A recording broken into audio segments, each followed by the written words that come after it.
Fair. I know that all things are working for my good. It's intentional. It never fails. I know that all things, Sister Taylor, whatever you're going through in your family, it was intentional. And so I don't know what else to say. But see, God's got a healing that's coming. Thank you, Jesus. And somebody can declare it now. My healing is here right now, today.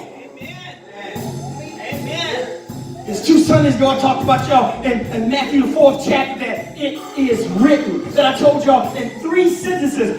God kicked Satan to the curb because he brought forth everything that was written. Amen. Amen.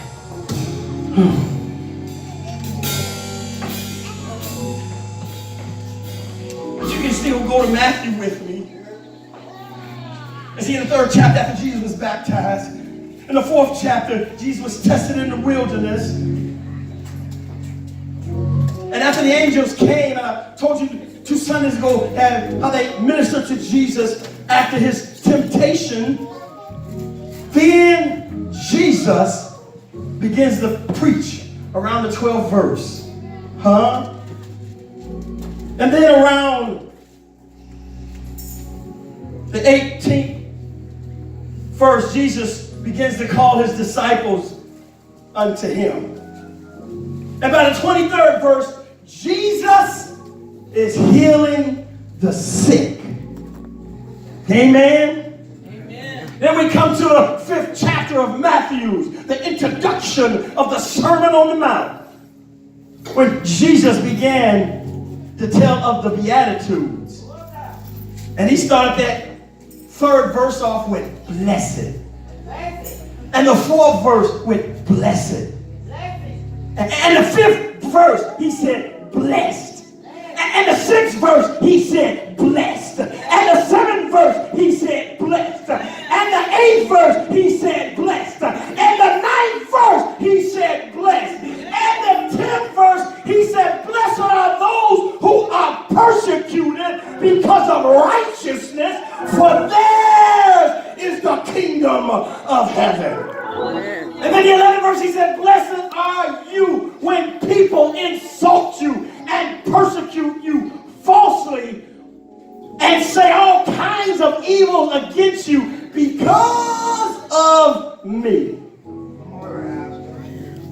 And the 12th verse, it don't start off with blessed, it starts off with rejoice. Rejoice. Hallelujah. Hallelujah.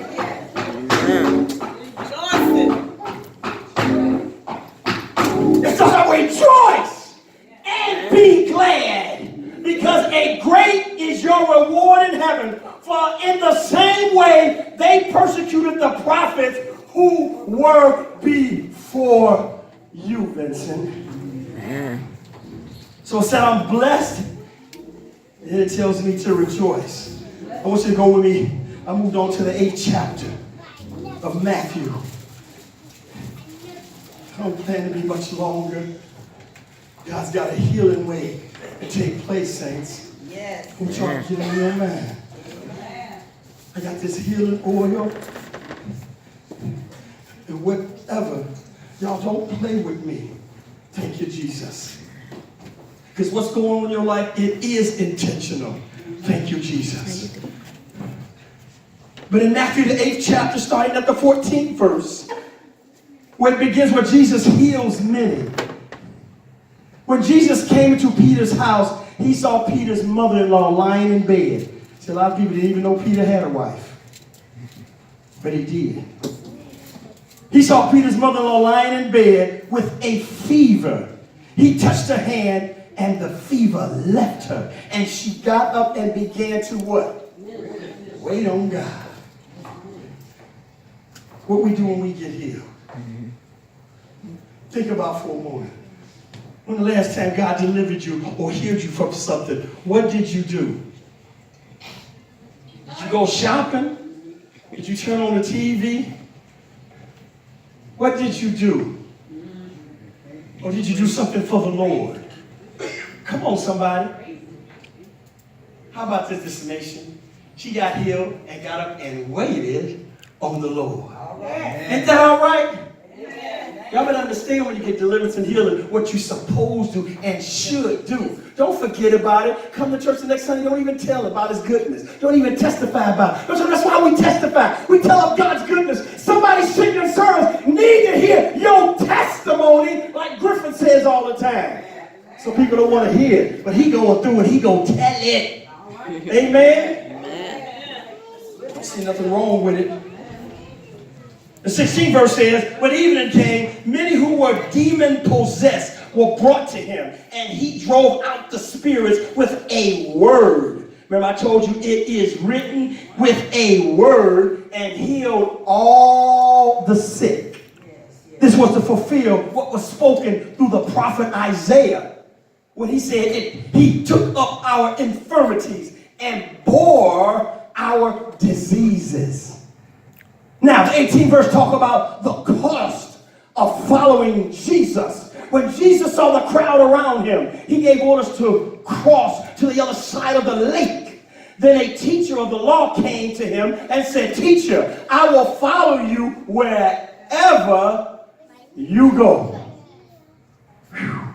Jesus replied, and some people are going to think something about this answer Jesus said. Because Jesus said, foxes have dens and birds have nests, but the Son of Man has no place to lay his head. Hallelujah. How many of y'all know Jesus was homeless?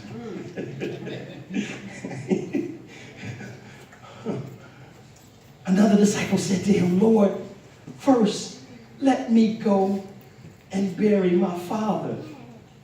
But Jesus told him, "Follow me and let the dead bury their own dead." See, as I looked up that Torrance, I further read that in that custom, that time, at that point,